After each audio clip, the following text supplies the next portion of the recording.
right. We're good. Great.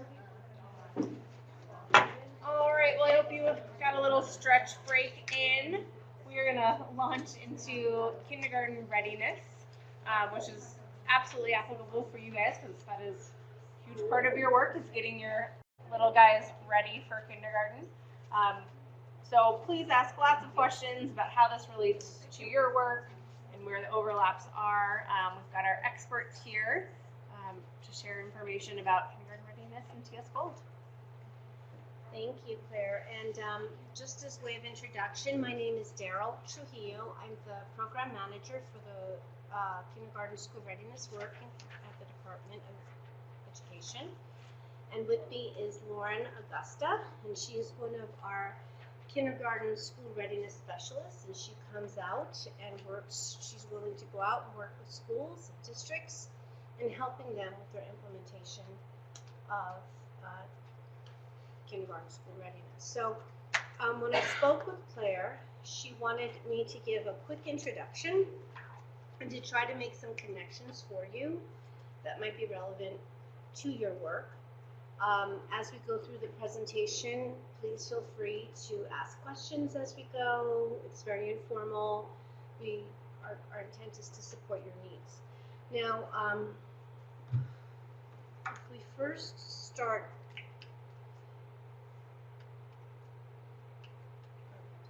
The one on the right. The one on the right. Okay. And then we'll have to Okay. So our time today, we're going to do a very brief overview. We know that you're very familiar with what school readiness is and but we want to kind of go through some recent legislative changes to help you understand. And again, this is in the frame for kindergarten, so you can go back and share with your colleagues or think through what connections need to be made between preschool and kindergarten. And then we're going to go through the authentic observation-based assessment, and we're really focusing on teaching strategies gold only because that is the #1 assessment that the majority of the kindergarten districts chose. So almost everybody is on this platform. And we're going to talk a little bit about the lens of a teacher and the lens of an administrator, and Lauren's going to give you some great classroom examples. So here's a quote that really captures the essence of what school readiness is. It's about meeting children where they are as individuals and as a group and helping them to achieve the just right, challenging goal in that developmental spectrum of what comes next for them, where things are not too easy, things are not overly challenging, but they're in that proximal zone of development. And the component of school readiness, which I think has been the most misunderstood in the kindergarten world, is the importance of the various developmental domains and how they connect together and why we need to be assessing those. Kindergarten school readiness, our goal and our vision is really about helping teachers to create responsive learning environments for their kids so that they can support those next steps, those developmental next steps.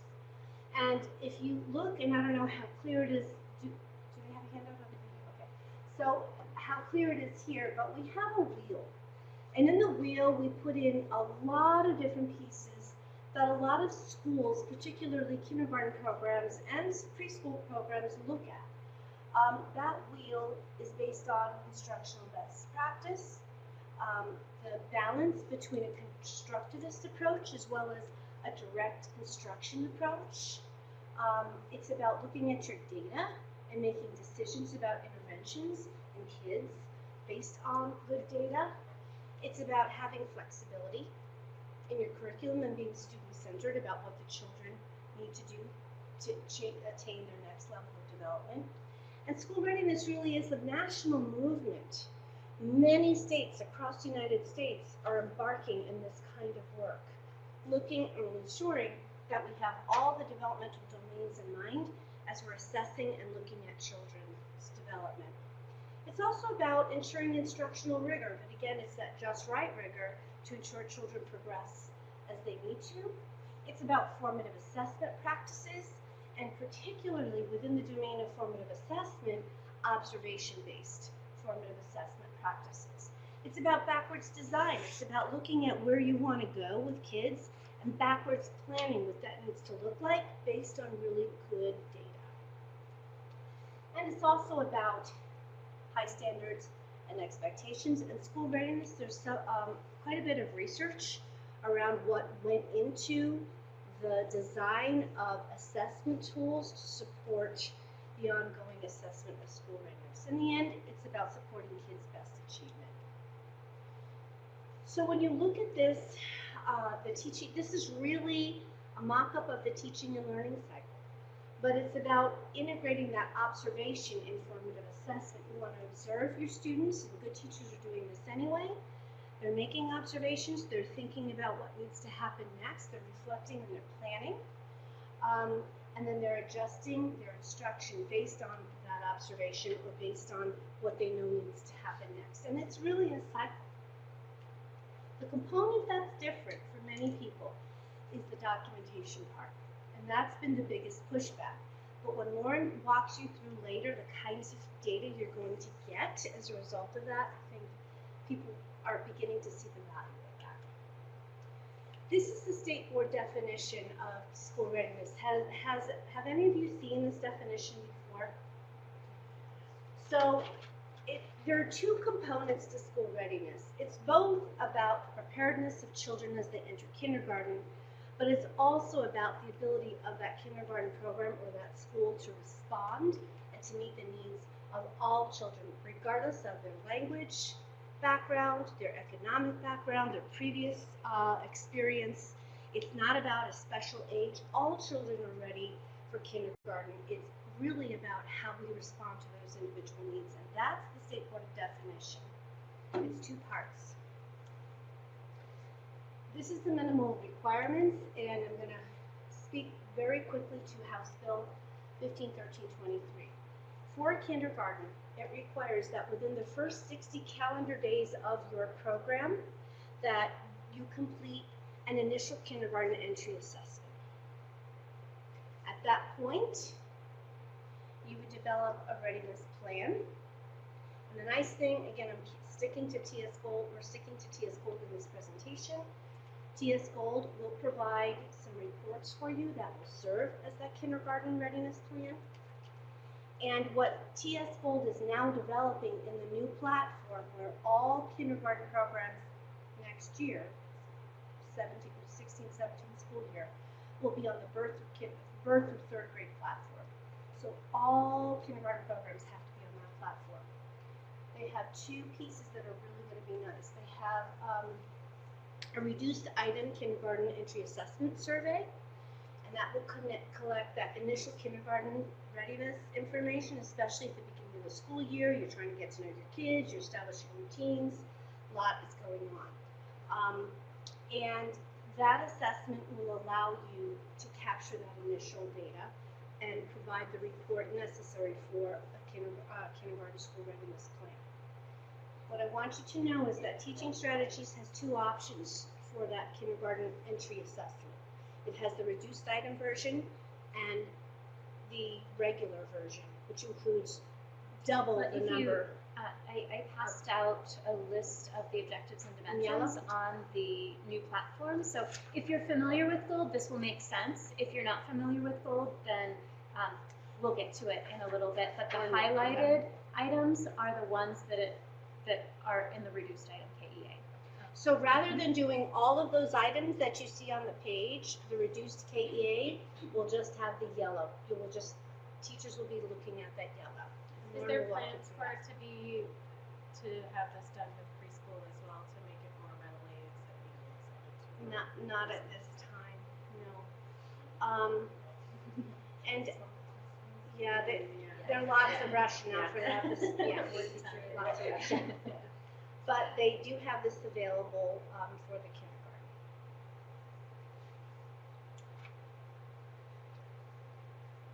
So, beyond the minimal requirement, beyond just using that KEA survey within the first 60 days, calendar days of the school year, districts have the option to use the full tool throughout the year. And as this work continues to grow, folks are understanding, folks that are wanting to use it in more robust ways are beginning to understand the value of using the full tool, because in the end it ends up reducing duplication of effort on their end. I'll give you an example. Oftentimes it's very difficult, as you know, to get good quality data in math for young children, or even on the whole spectrum of literacy for young children. We have read act assessments, but they assess one component of literacy. They assess a very important beginning of the year or developing reading skills, but that's not all of literacy. It doesn't capture the writing, the oral language, the listening comprehension. All of those components really comprise literacy. When districts begin to use the full tool and it moves from those reduced items to maybe even some of the longer items, or they continue with the observing the reduced items throughout the year, they're finding that the data, that the reports that they're able to generate reduces the need for them to do other types of assessments that they've been doing, throwing kids on the computer, whatever they need to do to get some data on kindergarten kids and how they're developing. So that's what is meant by that duplication of effort. It also helps to generate useful reports over time that allows a teacher to show her administrator or parents, look at how this kiddo is moving. Look at how he's growing. Sometimes those norm referenced assessments don't always, they're not sensitive enough to show that incremental growth that teachers are seeing. And it's difficult for them to report on that other than anecdotally. Whereas the reports really begin to show at a classroom level, hey, what's going on? Are you meeting these standards? How many kids are meeting in Mrs. Johnson's class these standards or these objectives with regard to the curriculum? Teaching strategies with using the whole assessment or even the reduced assessment throughout the year will help teachers to do that. And as I mentioned, it provides whole class and individual data to help look at grouping differently. Eventually the tool will have suggested classroom activities. And especially for those little guys that come in and they're really struggling and they're slow to develop their skills, this type of assessment gives that, like I said earlier, that incremental picture, so there's always celebrations to be made for parents and for the teachers.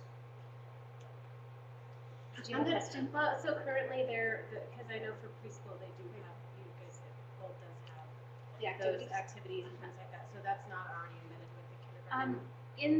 In the new platform, there are the assessment opportunity cards and the performance, task cards. But when you run the reports and it gives those suggested activities, they're still in the process of putting those into the new tool. They will have them, they're just not in yet. The new platform is they're regularly adding features to it. So. And the nice thing about the new platform is that it moves a lot of the feedback to teaching strategies about the birth through kindergarten platform from kindergarten teachers was that it didn't, some of their kids tended to max out in the kindergarten. The birth through third grade not only is aligned with the Colorado academic standards, but it does have that progression of development into first grade, second grade, third grade. And so you may end up having a child that's very precocious and that really is ready to go to the next level academically. The tool will have that alignment and will help support teachers in providing that just right and individualized instruction. Sometimes even we presented at the Gifted and Talented Conference with gifted children. They could be very high in certain areas and yet very low in even social areas.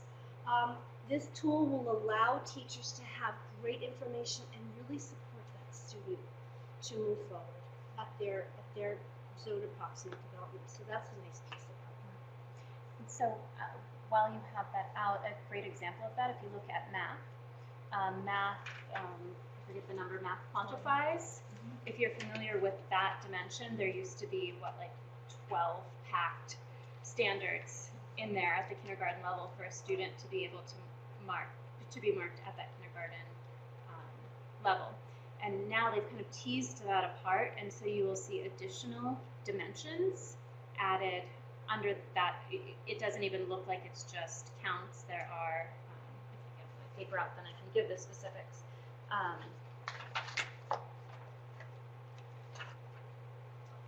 So we now have, it connects numerals with their quantities, understands and uses place value in base 10, applies properties of mathematical operations and relationships.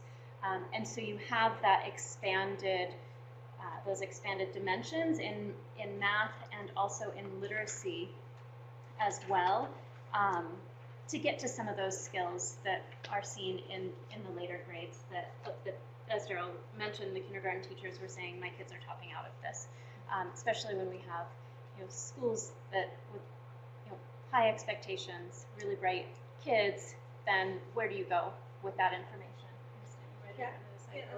And conversely, kids that before they felt like they had to meet all of those in order for them to move forward, and they felt the child was just sitting there in that area. Now with the teased out, they can move along more appropriately. Okay. So just to see how quickly I go through these next few slides, how many of you would say you're very familiar with Teaching Strategies Gold, kind of familiar, or not familiar? Okay, so I'm gonna go over some of this. This will be old news for you guys, but just so that we're all on kind of the same page, because if you're not familiar with teaching strategies, it can be really overwhelming. So I just want to give a big overview first, and then we'll go into what this looks like in the classroom. So in order for teachers to be able to plan intentionally for optimal development and learning, they have to know the steps in which that takes place, right? And that's what teaching strategies can do. Some of the key features of GOLD: it is a formative assessment tool. There are reports that I'll show you that teachers can run weekly if they wanted, or daily if they wanted, depending on how much information they're putting into the system, that readily shows them where their students are in all of the objectives and dimensions. This can help with planning for specific skills or grouping for certain activities. But it's a formative assessment tool. It is embedded with the curriculum that teachers are already doing. They can look at what they're doing and how that relates to GOLD, so that they're not taking away from instruction time and pulling kids out. It's interesting traveling around the state talking with people, because there are a lot of misconceptions about what GOLD is and what GOLD isn't. And I was speaking with one gal, and she said, well, it takes so much of my time because I have to take all of the kids out into the hallway and see if they can do all of these things on the list. And it's not like that at all. Teachers are not doing anything different with GOLD. They're teaching the way that they normally teach. They're observing the way that they normally observe. They're documenting the way that they normally observe. And they're using that inside of this tool. So it's really integrated with what they're doing. The new platform is aligned to Colorado academic standards, and this is pretty cool. You can keep track of when students are meeting standards, so that's something new in this platform. They were aligned to the Common Core standards in the old platform, but there wasn't a way to check it off within the tool. So teachers were still having those two record-keeping systems. There, have my students met their standards, and then their GOLD. Now it's in one tool, which is really handy. As Daryl mentioned, you can do this just once at the beginning of the year and meet the legislative mandates, or you can use it throughout the whole year to give you really good information. There are 3 checkpoints in the system. There will be the fall, winter, and spring, and the KEA may or may not be that fall checkpoint. Some folks are doing the KEA survey and then using more of the tool for a few more weeks to checkpoint with additional information for their fall checkpoint. So schools and districts will have that option. within the tool for next year. And I just want to create one clear understanding. Districts or schools will set their checkpoints individually at the kindergarten level. That's very different than preschool. Preschool has 3 statewide checkpoints.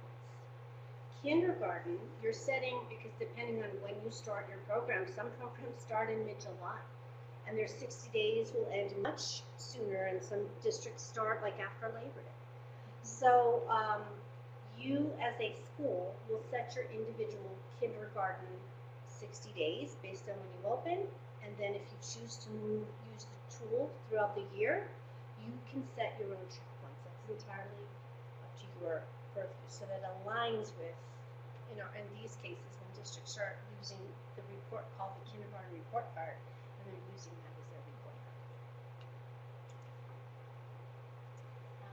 Because this is what teachers are doing as part of their regular routine, it is non-threatening to children. It is an authentic assessment. We're not asking children to perform. We're observing them in their natural classroom habitat. And again, I can't emphasize this enough, it's taking place in the everyday activities that teachers are doing. Now, teachers may find some gaps in their curriculum, and they can, based on their goal data, and they can, next year, those, depending on when those activities are embedded, they can use the activities from GOLD, or they can create their own activities that they set up for their children so that they can assess in certain areas that they might be missing within the tool. And then all of this is developmentally appropriate. Because we are looking at the skills, knowledge, and ability of a child, we're able to give them those just right challenges, which is both rigorous and developmentally appropriate. And then this tool also can run reports with summarized data. So if you think about your grade book, you're collecting examples throughout the semester, and then at the end of the semester, then you look back at everything that a student has done, and then you give them that final grade. GOLD will do the same thing. You collect your observations throughout that period, and then when that checkpoint period comes, then you look back and you give a student a final rating in that area.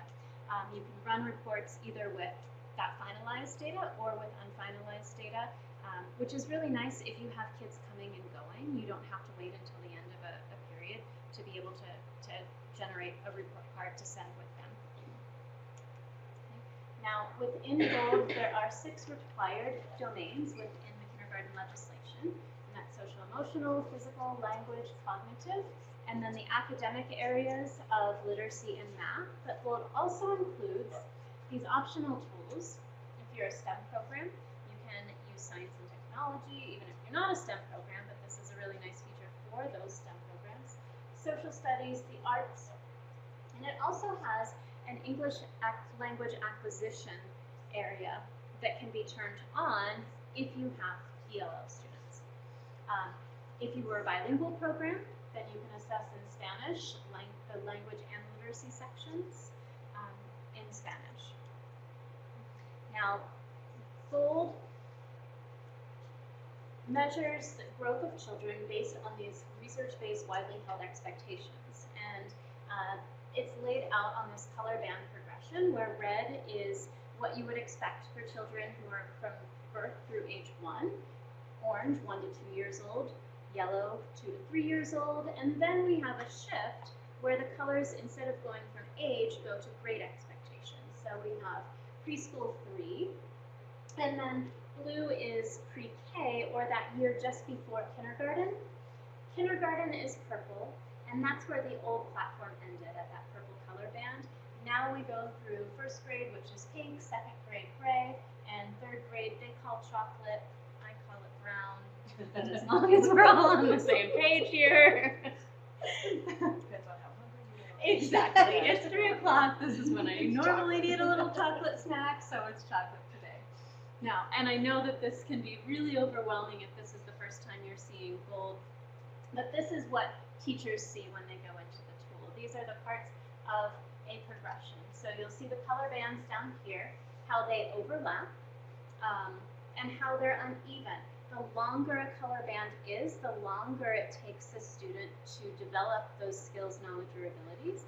The shorter the color band is, then that's generally a skill that will be developed quicker. Now on the new platform, you'll see a lot of these color bands pushed back into the not yet, especially when we're talking about math and literacy, because we're not expecting, the tool hasn't changed now that it goes through 3rd grade, to have preschoolers doing high-level math or literacy. So you'll see these color bands backed up, even in some cases purple backs all the way up to the not yet, because those are skills that are not yet appropriate for that young of a child. So that's the color bands.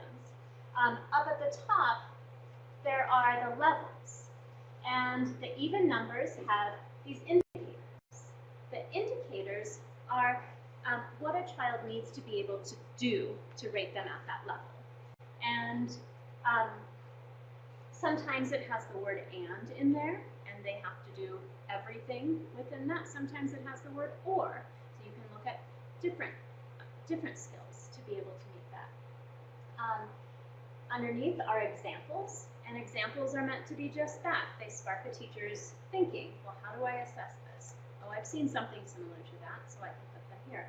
Now, if a child is able to do what's written in the indicator independently and consistently, then you can mark them at that level.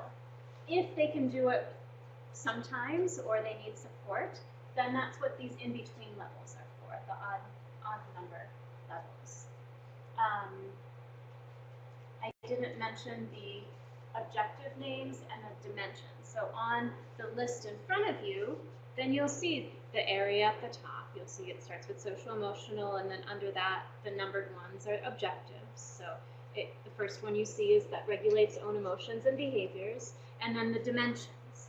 And the dimensions help to break down those objectives. Okay? Is that a lot for those of you who have never seen this before?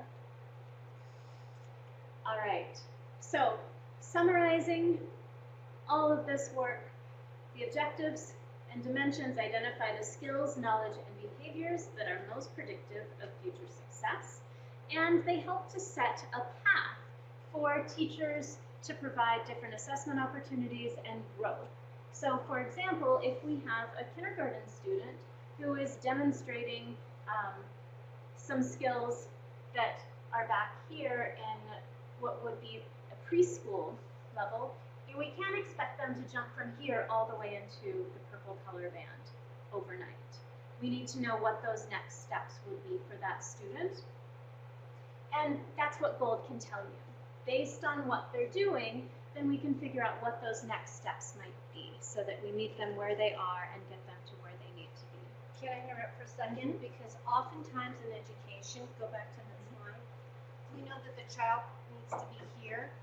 And so what we start doing is doing intervention here to move instead of understanding what is actually the next developmental step, so we can work on that. And therefore that child progresses much more quickly to arrive at where you want them to arrive. I don't know if you've had the experience where you have this child that's continuing in the same intervention and not making a whole lot of progress.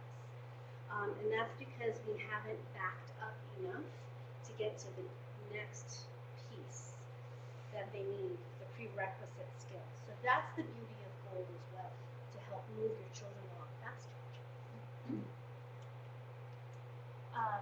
Okay. Now, any questions about how, just the Gold overview before we get into what this looks like for teachers in the classroom and how it can help them? Yes. That's okay. Oh, no worries. In the beginning, you said within 60 days of the assessment is done and you create a readiness plan. Mm-hmm. My question is, every kindergarten readiness plan? Mm-hmm. Every single publicly funded kindergarten student needs a readiness plan. Gold will generate reports based on that KEA survey whether you do the reduced item or the full KEA survey, they will generate reports for you that can serve as a readiness plan for the child with strengths and next steps. Yeah, and we have to keep in mind we're talking about 5-year-olds. These don't have to be huge, elaborate goals. What we typically recommend is an academic goal and then a developmental goal. And so if we think about some of our kids who might be on read plans, you know, what are they missing? You know, why are they on that read plan? Is it just because they're not reading? There's usually other pieces at play. They might have some oral language delays. They might have some cognitive delays. They might have some other pieces. So looking at that whole child and at those developmental pieces, once those are in place, then we tend to see those growths in the academic area. So backing up to that level, where is this child? What needs to be in place so that we can get them to where they need to be? Okay, great question. Anything else before we? Okay, so as a teacher in a classroom, then we think about two main ways to be collecting observations. The first one are planned observations. Okay, teachers, there are a number of districts who sit down at the beginning of the year with their curriculum guides and with gold, and they make these crosswalks. When we're teaching this, then it relates to this section in bold. And so teachers know going into a lesson, I can use this for gold.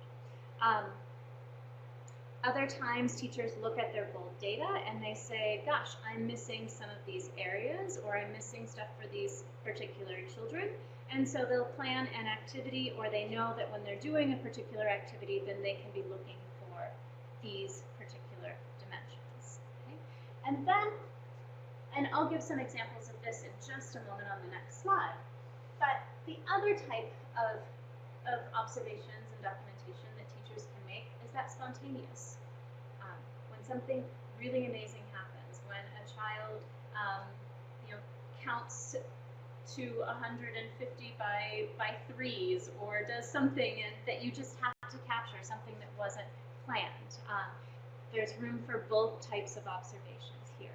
What we find is when teachers just go blindly into their day and start watching for things and say, oh, that's cool, that's cool, that's cool, and they take these observations and they try to fit them into gold, that's when it starts to feel really overwhelming.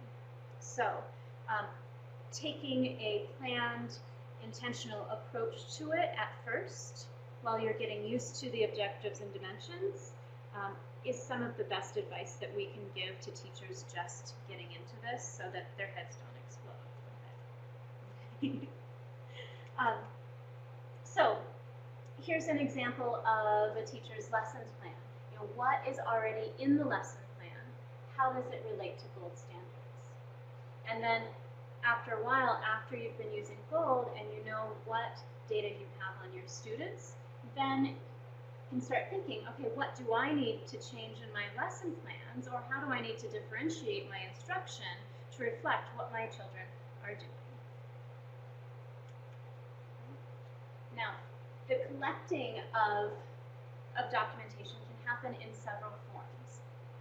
If you have teachers who use notebooks, they can continue to use their notebooks to collect documentation. If you have teachers who use sticky notes. I, as a teacher, I used a lot of photo in my class, and by the end of the year, I would have between 4,000 and 6,000 photos of my students that I would use in my formative assessment process, going back through, seeing what my students knew, what they were able to do to be able to plan for these next steps, and then at the end of the year, I had this great portfolio to hand to parents with what they did, how they did it, why it was important. Now, one thing that I really like about photos is that they tell a big picture, right? So if we just take a look at this photo on the left, okay? Now imagine that you are a teacher in the classroom, and you set this up. It could have been just set up in some sort of free block play, or it could be an actual, could be a social studies lesson on boats, it could be a math lesson on symmetry, it could be whatever you want it to be. Take a look at the objectives and dimensions list list and see what you might be able to assess based on this one picture. We'll take a moment, and when you see something that fits, then just shout it out. Michelle, you can help too. Do you want like numbers and stuff? If you just Numbers say and what it letters? is, you know, Yeah, instead of Interacts with peers. interacts with peers, absolutely. Tells you about another time or place. They could be doing that for sure. Engages in conversations. Absolutely. Solves problems. Mm-hmm. Curiosity. Mhm. Vision, Okay. Making a connection. Mm-hmm. Yep. Response to emotional cues. Who knows what happened in there? We could be capturing that after a, a good moment. You're right.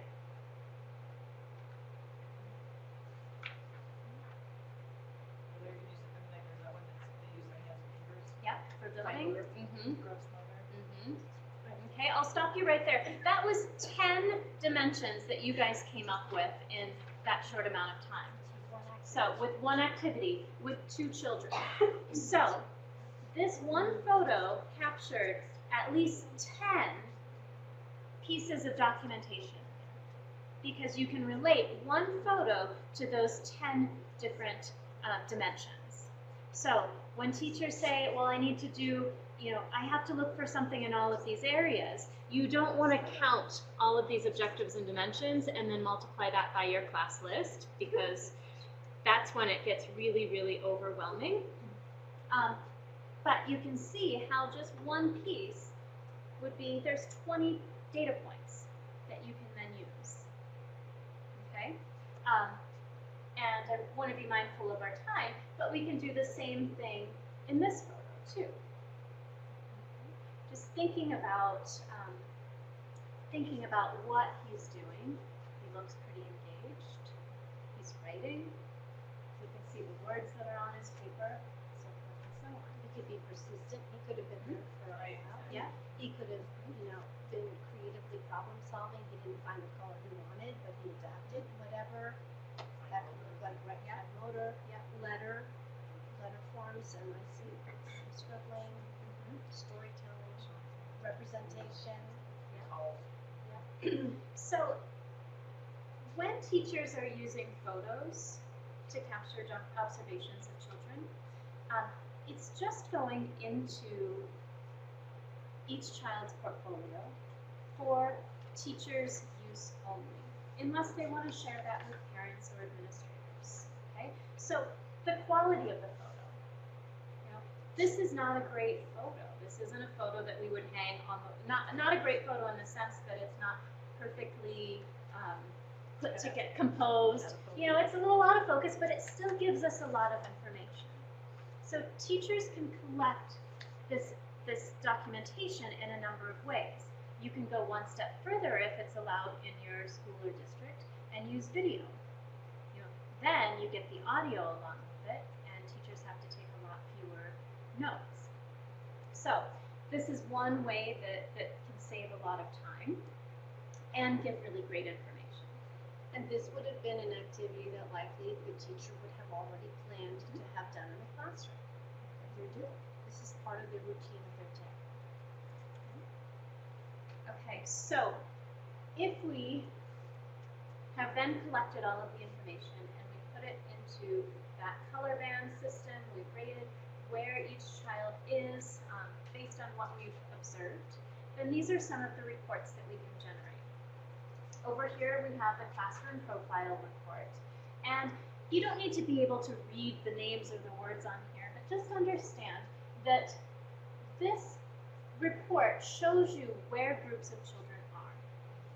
Now this was generated for a 3-year-old or pre-K classroom, and so this is where kids who are right where they should be in that blue color band, and some of the stragglers, some of the kids who are a little behind.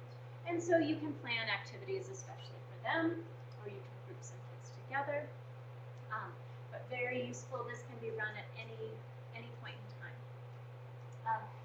One new report within the new platform, teachers and administrators are loving. It's called the report card, and this can be used as a report card. We have a number of districts who are using that. We have a number of districts who are just using this as their individual school readiness plans and not as a report card at all. But what it does is it takes the language found in the indicators and it lets you know what a child's doing.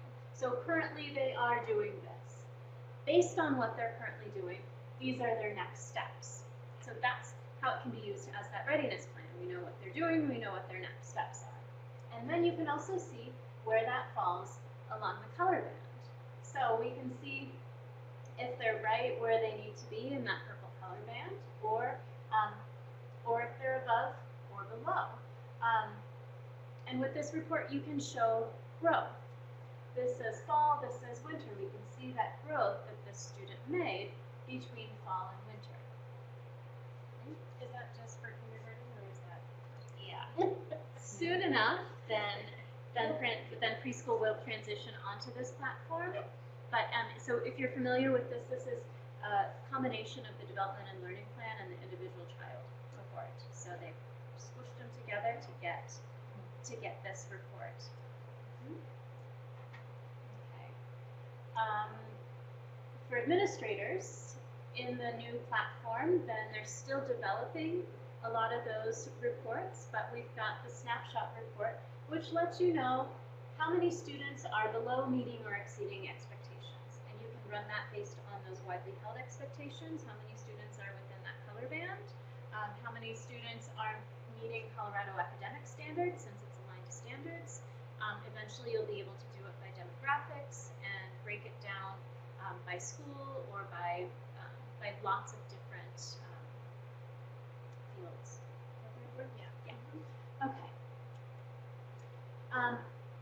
The language in bold in all of these reports is very family friendly and it's strengths based. So it's great for using in parent-teacher conferences or for using in individual readiness plans. It lets parents know what a child is able to do. They're not meeting standards. This is what they can do. That report card says where what they can do falls within widely held expectations, but all of the language in these reports is the same, strength-based, what a child is able to do, and then what their next steps will be. Okay. And so any questions about how this might work in your particular situations? I just have a quick question. I just logged on to the TS Gold my account, but it still just shows up to the purple. You band. probably have a purple account. Purple. You have I love purple accounts. purple account, yay! You probably have a preschool account. Yes. Yes. So that's all I can see then. That's all It's you just can that. see. Awesome. Yes, because the preschool just goes through birth through kindergarten. Okay. And Okay. that's it. Preschool does not go through the When we're finished here, if you want, I can log on and show you what the new platform looks like. If anybody wanted a little demo, then I'm happy to do that.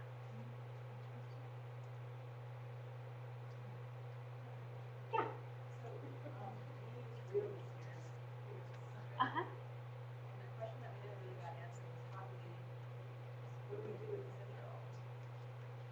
Other than create the report and put it in the file, and then act on the plan. Show that we're compliant. So the nice thing about this legislation is it is meant in a big part to create those responsive learning environments for children. That is one of the main goals of this legislation.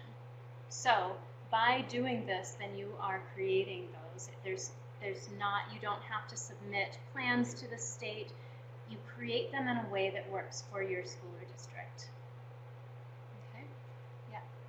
And you wanna? So, and the real tool actually did not have the same capability of being used formatively. Real was more about that checkpoint, how they do up to here.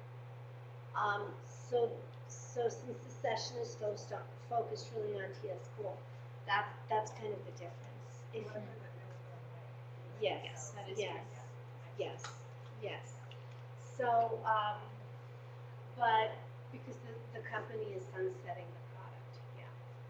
But this is kind of the nice piece about Gold, that you can choose to use it, as Lauren said, as that formative assessment tool for your classroom, for grouping students, for showing student growth, that oftentimes in those formative assessments, they're not sensitive enough to show children are doing. And it really is up to you how extensively you want to use it. So are you saying it's being rolled out for this coming year, or it's already here? Well, This year was a choice. Okay. And so we had about 30 districts stay on the old platform, and the rest moved on to the birth through third grade platform. Next year it will not be a choice. There was an MOU, a memorandum of understanding, signed between Teaching Strategies and the state board. And so because of the requirements of that, then all So all Jeff schools goes are right going on. to that. What's that? yes, So they're Jeff all, goes right all clear. And honestly, they did have, and you probably have heard, that Teaching Strategies, as they rolled out the new platform, the birth through third grade platform, there were many challenges within the technology development of the tool. They have worked through those, and they continue to work through those. And that has really been very hard, because for teachers, and also for us, because people associate the tool with the purpose of the school readiness work. But they've worked through a lot of those challenges, and by the end of, by May, they will have many, many things in place, and then by the end of June, they'll have much more in place, and it'll be really, really nice. And, they'll continue to tweak it throughout next year, but it really is a nice tool for kindergarten, because it does go through third grade, and it really can align and support teachers to support kids. Other ways we can get it into our preschools affordably.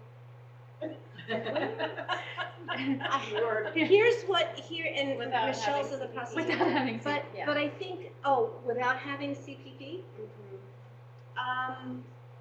that's a great question, and I would contact Teaching Strategies on that. That's a great question.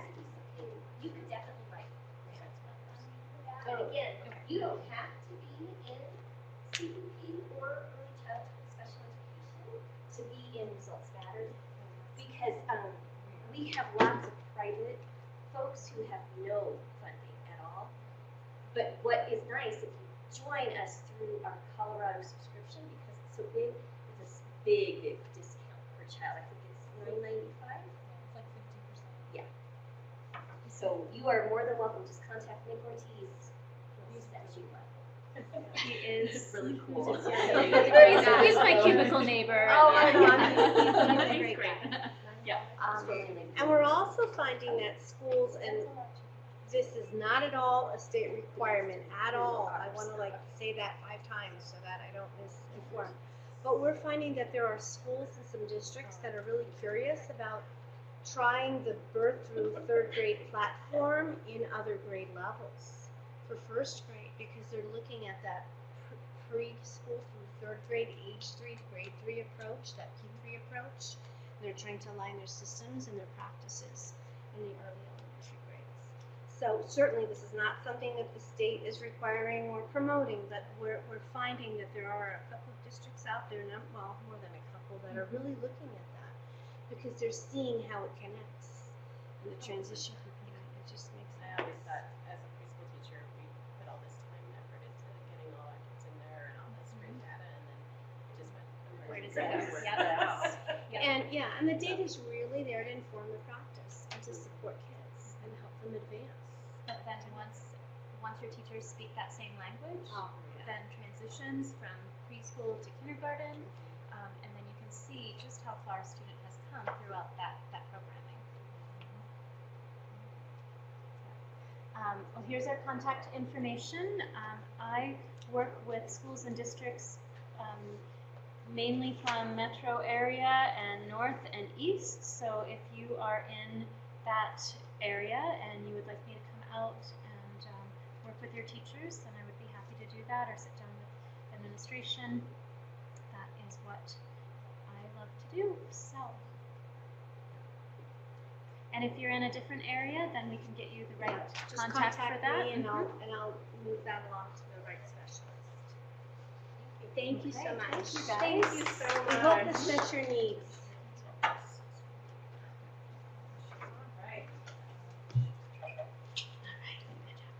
Thank you so much. Thank you. All right, and for those of you hanging in there, I know it's Friday afternoon. We